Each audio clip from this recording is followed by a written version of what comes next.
Montana Territory, 1874. The wind howled across the open plains as the last of the sun dipped behind the Bitterroot Mountains, casting long shadows over the scattered homesteads of the valley. Maerilyn Crowder pushed open the barn door with both hands, her breath rising in small clouds as she stepped out into the cold. She was bone-thin, her cheeks sharp, arms narrow, and wrists like twigs. The other women in town whispered about her, said she looked like a gust could carry her off. "Too skinny to bear a child," one had muttered at the last church gathering. "Too fragile to be a wife," another said louder, not even bothering to lower her voice. Maerilyn had heard it all. She had learned to keep her head high and her words polite. Her father had died 3 winters ago, and her older brother left for Oregon, never sending word back. She had held onto the homestead by herself ever since, working the soil, tending the stock, and patching up the roof one board at a time. But she was tired. The rejections hurt more than she let on. A few men had come around over the years, interested in land more than love. One even said to her face, "You got a good place, but I need someone sturdier, someone with some weight."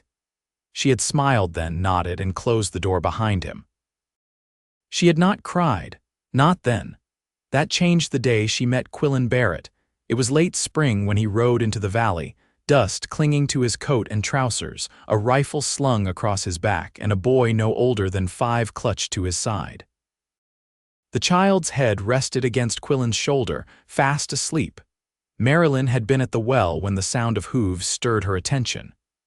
She turned, squinting against the light, and saw the man riding up, steady and calm, like he had nowhere to be and all the time in the world to get there. "Sorry to trouble you, ma'am," he said, stopping a few feet from her. His voice was low and kind. "My boy and we need a place to rest for the night." The boy stirred, lifting his head. His eyes were wide and frightened. Maerilyn's heart tugged. "You can stable your horse in the barn," she said. "I got soup warming on the stove," Quillan nodded. "That's mighty kind of you." He dismounted with practiced ease, lifting the child down gently. "This is Amos," he said. "He's my son." Amos clung to his father's leg. Maerilyn crouched slightly, her hands resting on her knees to meet his gaze. "You hungry, Amos?" He nodded without speaking. Inside the cabin, Maerilyn set 3 bowls on the table and ladled out the stew. The boy watched her, then looked at his father once he was seated. Only then did he pick up a spoon. Quillan smiled softly. "He's still getting used to people." Maerilyn glanced between them. "You passing through, looking for work, looking for a place to stay? We had some hard months." She did not ask what had happened. She saw it in the boy's 2 quiet eyes and the way Quillan's jaw tightened every time someone mentioned family. After supper, Amos fell asleep near the stove. Maerilyn fetched a quilt and tucked it around him. Quillan watched her carefully. "You live alone," she nodded. "Been that way a while. You should not have to." She looked over at him, startled by the way he said it, not like a man offering to fix something, but like someone stating a fact he hated. "I do fine," she said. "You do more than fine," he replied. "But that does not mean it should be this way." They did not speak much more that night. Quillan bedded down in the barn. Amos slept soundly inside. In the morning, Quillan fixed the loose hinge on her front door without being asked. Then he spent the better part of the day chopping wood and leading the young calf back into the pasture after it had slipped through the fence. Amos followed Maerilyn like a shadow, carrying kindling and asking quiet questions. By the time the sun touched the fields again, Maerilyn was not sure what had changed, only that something had. The silence on the land felt different, less lonely. Quillan stayed 3 days. On the 4th, as he saddled his horse again, Maerilyn stood on the porch, arms crossed. "You found work," he nodded. "A man in town needs help hauling timber, said I can board there, but it is 2 hours north." Maerilyn's throat tightened. "It is a good offer." Quillan looked at her then, really looked. "It is not what I want," she blinked. "What do you mean?" He stepped closer. "I do not want to leave, not if you do not want me to," she swallowed hard. "Why would you stay?" "Because you are the first woman who ever looked at me without asking what I lost. You saw Amos and gave him a place to feel safe." That means more than you know. Maerilyn looked down at the porch boards, unsure what to say. No man had ever said anything like that to her, not without some angle or condition. I was told once I was too skinny to be a wife, she said quietly. That no man would want someone who looked like me. Quillan stepped up onto the porch with her. Then he was a fool. Her breathing hitched. He searched her face, slow and steady. I do not care what anyone else sees. I see you. I see how strong you are, how kind. And I want to stay, Maerilyn.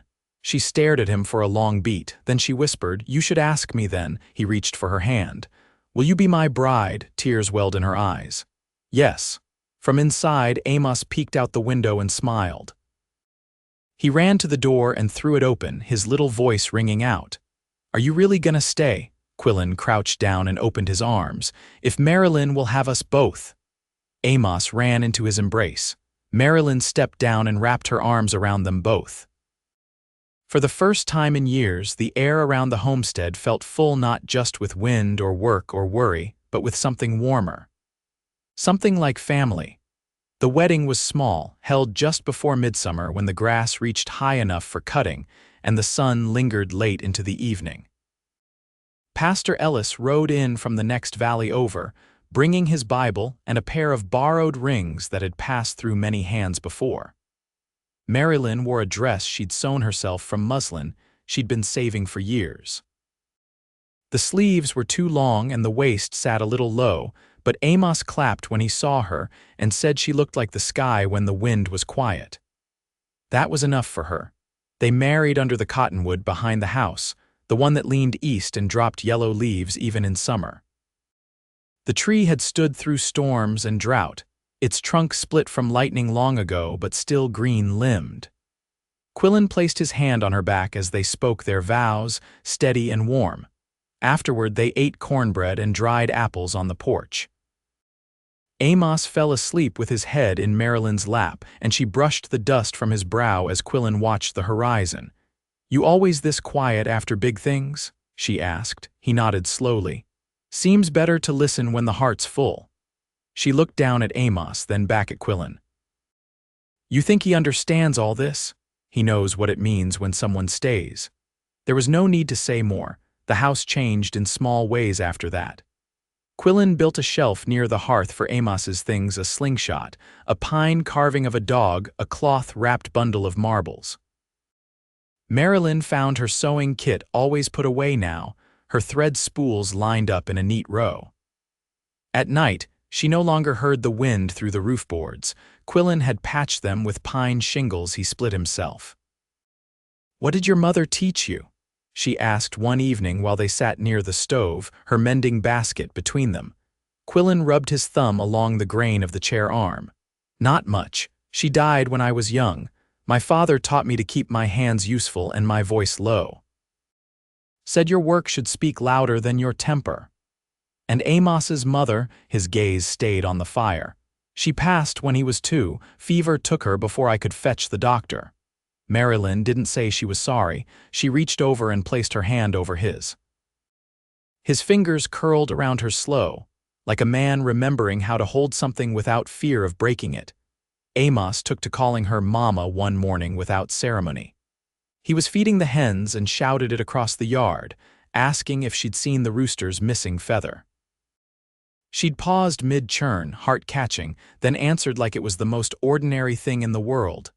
Later, Quillan found her by the creek, rinsing the butter mold. "You all right?" he asked. She nodded, but her hands trembled in the water. He crouched beside her and picked up a smooth stone. "He never said that before. I know. I didn't ask him to.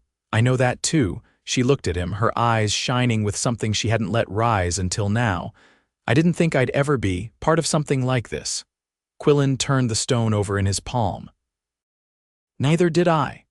She took the stone from him, set it on the bank, and laced her fingers with his. The next morning, he brought home 3 hens from town and a bolt of calico. "Thought you might want to make yourself a new dress," he said, setting it on the table. She ran her hand over the fabric. "We should save the money for seed." He shook his head. "I already put coin down with the seedman. This is just for you." That evening, after Amos was asleep, she stood by the window and watched Quillan polish the lantern.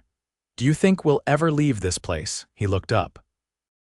"Do you want to? I don't know. Some nights I wonder what the ocean looks like, but most days I just want to wake up here again."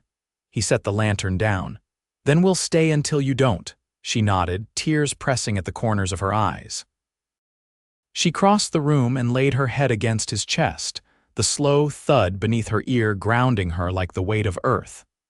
He held her without words, as steady as the land beneath their feet. Outside, the wind turned warm for the first time in weeks, carrying the smell of prairie grass and far-off rain.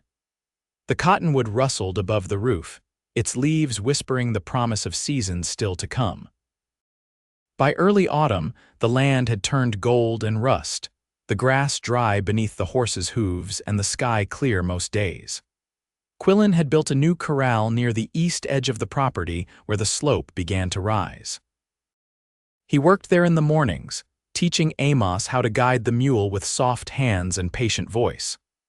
Maerilyn watched them from the kitchen window sometimes, a steady warmth rising behind her ribs that she didn't try to name. One afternoon, she carried a basket of carrots out to the root cellar and found Quillan sitting on the edge of the storm door, sharpening a drawknife. His sleeves were rolled up, and sweat had darkened the collar of his shirt. She set down the basket and leaned against the frame beside him. "You always this steady with your hands?" she asked. He glanced up. "Never used to be, took time." "What made it come?" He turned the blade over carefully. "War mostly. Afterward, I didn't want to break anything else." She sank down beside him. "You never told me what regiment." "I was with the 2nd Colorado, cavalry at first, then infantry."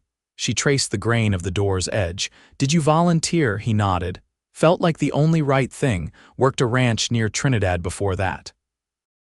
Boss said I was wasting time chasing some man's war, but I couldn't sit still." She looked at him then, really looked. There were lines at the edges of his eyes she hadn't noticed before, not from age but from squinting into too much sun and smoke. "Do you miss it?" she asked. "No," he said without pause, "but it follows." He set the knife down and turned toward her. "I don't want Amos carrying any of it. He doesn't need to know everything." "He won't," she said. "Not unless you want him to." Quillan nodded once, his jaw tight, but then he reached for her hand, and she let him hold it in silence. That same week, Maerilyn rode into town for salt and lamp oil.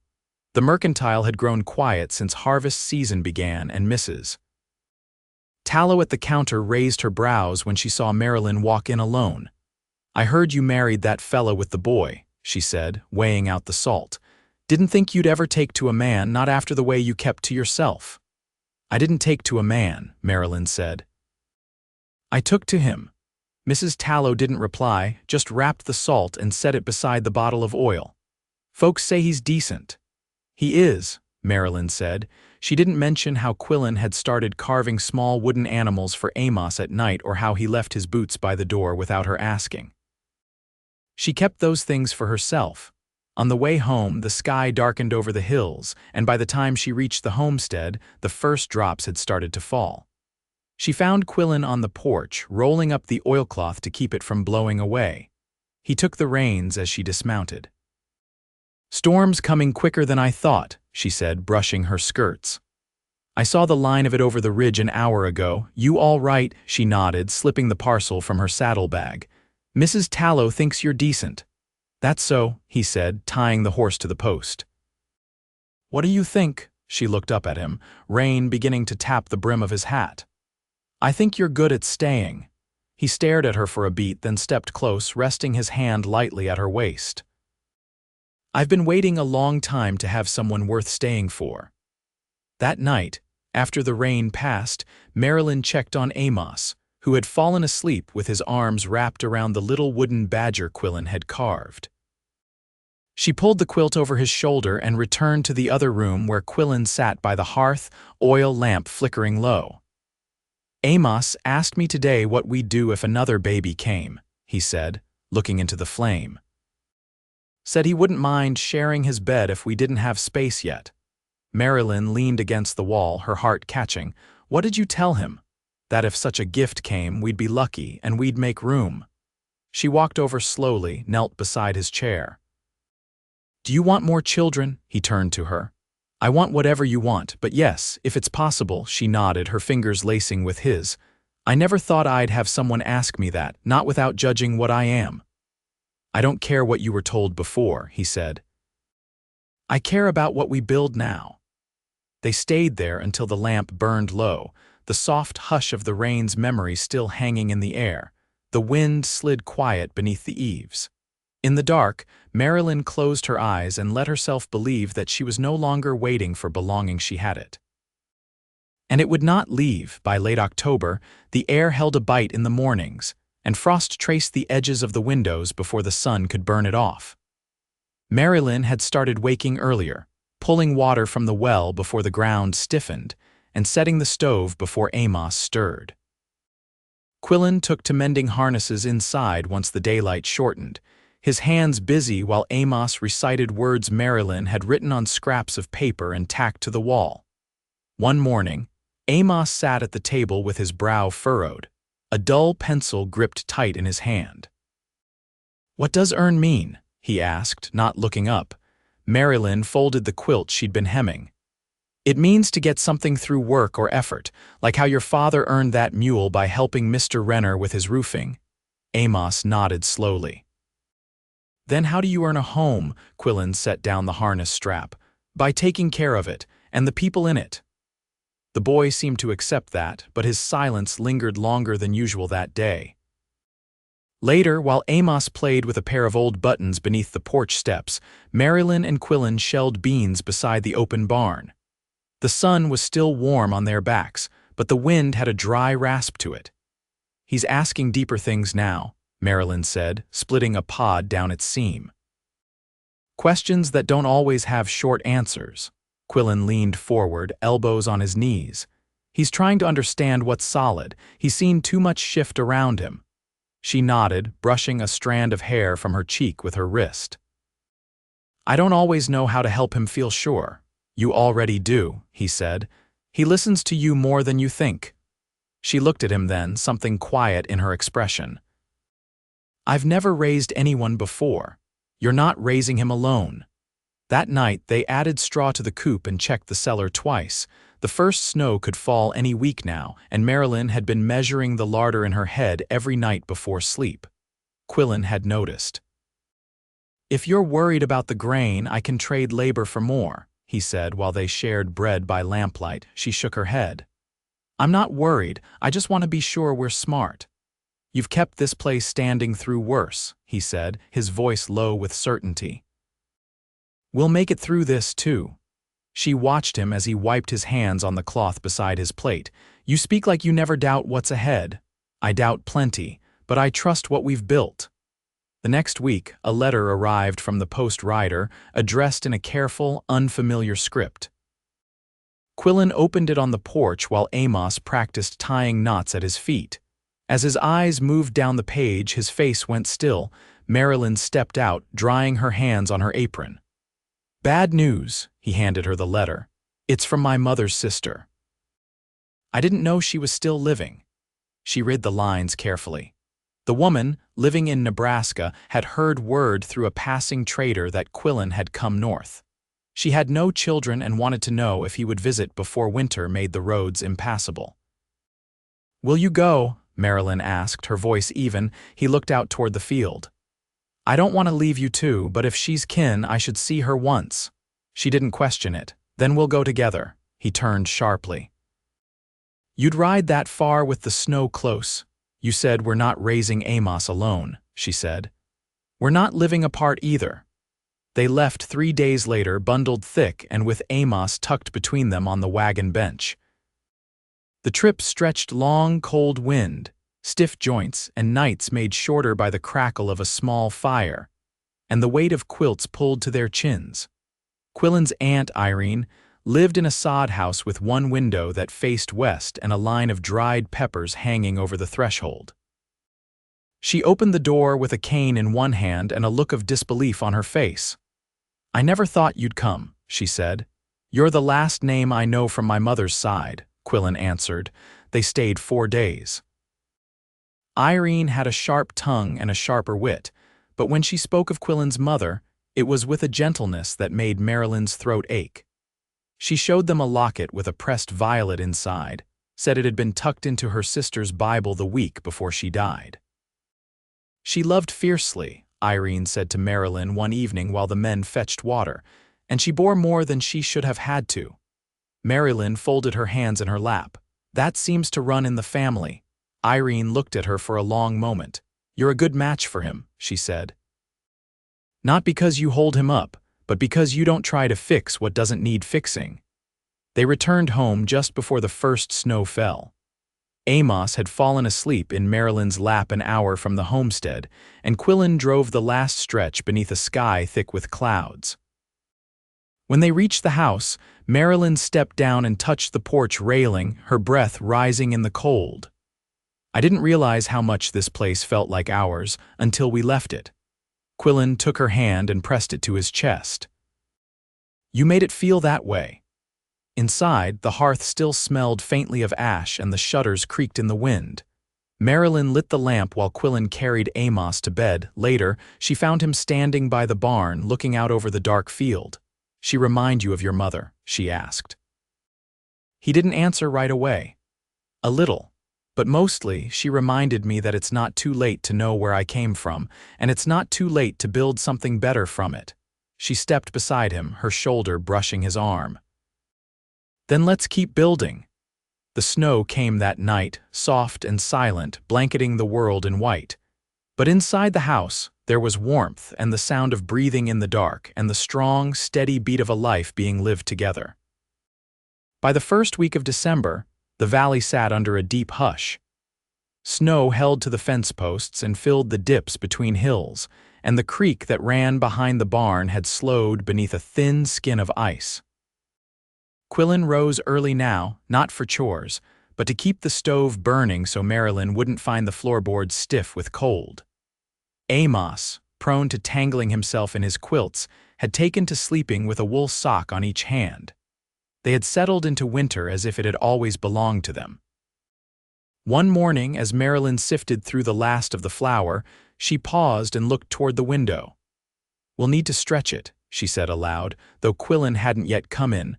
From behind her, his voice answered, I'll ask Mr. Devlin in town if he's still milling. Might be he has a sack to spare for rail timber. She turned, startled. You were quiet. I was watching you think. You get that look in your shoulders when you're measuring what'll last. She smiled, slow and tired. I've been doing that for years. I know, he said gently. She let the silence rest for a moment before speaking again. We might have to trade the butter churn. He stepped closer. Keep the churn. I'll take the saddle I don't use and see if it fetches more. When she didn't answer, he reached for her hand, his thumb brushing the edge of her wrist. Let me carry some of it, Maerilyn. She met his gaze. There was no argument left in her. Only the quiet relief of not having to hold everything alone. That afternoon, while Quillan hitched the mule for the trip into town, Amos sat cross-legged by the hearth, carving a piece of driftwood with the small blade his father had dulled for him. Maerilyn knelt beside him and ran her fingers through his hair. Your papa's gone for a bit. He'll be back before supper. Amos nodded, still focused on the shape he was coaxing from the wood. What are you making? He held it up. A fox, like the one I saw last week. She studied the little figure. It was lopsided, but the ears were right. You're patient with your hands, she said.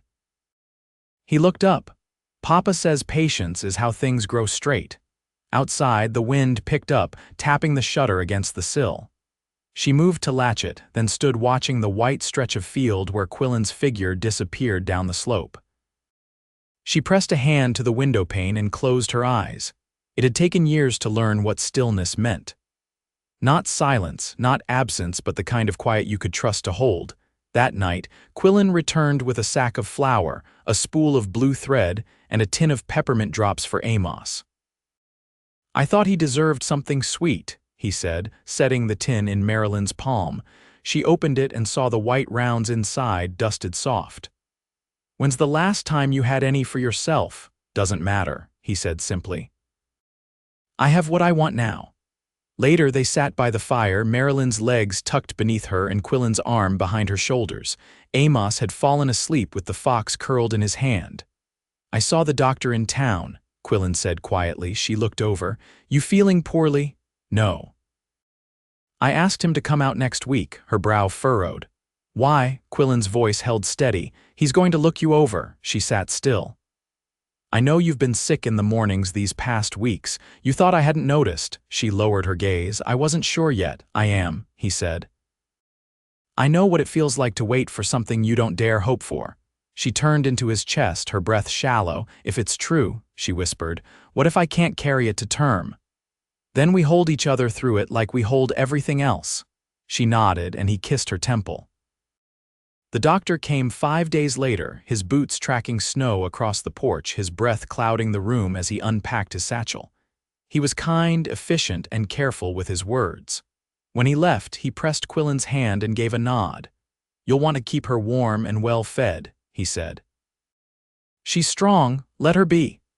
Later, as the sun dipped low, Quillan placed a hand against Maerilyn's middle, light as breath. We're going to be 4, he said. She laughed, soft and shaky, and leaned into him. I never imagined it this way, she said. Neither did I. But I wouldn't trade one sliver of it. Winter settled deep after that. The days were short and the nights long, but beneath the snow-covered roof, warmth held. Amos read aloud in the evenings now, and Maerilyn's hands moved slower over her stitching. Quillan built a cradle from pine boards he kept in the loft, measuring twice, sanding each curve smooth. By the time the thaw came, their world had shifted again. The baby arrived in early May, a girl with dark hair and lungs full of fight. They named her Clara, after the creek that had dried low the summer Maerilyn's father passed, and which had since returned stronger each spring. Amos held her first, his hands trembling.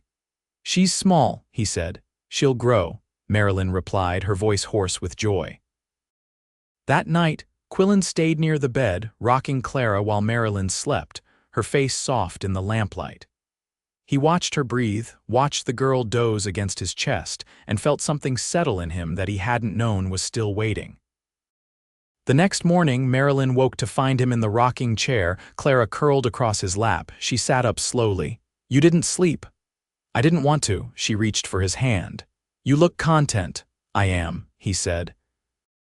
They spent that summer planting more than they'd ever dared before rows of beans, a second coop, a new fence along the western edge. The land gave back in kind. By harvest, their cellar was full, and Amos had learned to fish with a line and patience alone. On Clara's first birthday, Quillan played Amos's fiddle beneath the cottonwood, and Maerilyn danced barefoot in the grass, laughter rising over the hills. She caught her husband's eye across the yard, and he tipped his chin just once, the kind of gesture only she would see. After everyone had gone to bed, they stood outside, the stars bright above the barn. I used to fear endings, she said, because I didn't know what came after. He stepped behind her, his arms circling her waist. Now, I know what it means to keep going. Together, they stayed there until the night turned cool, Clara's quiet breathing from inside the house a promise as sure as the land beneath their feet. And when they went in, they left the door open just a little longer, letting the air carry in the scent of hay and river and growing things.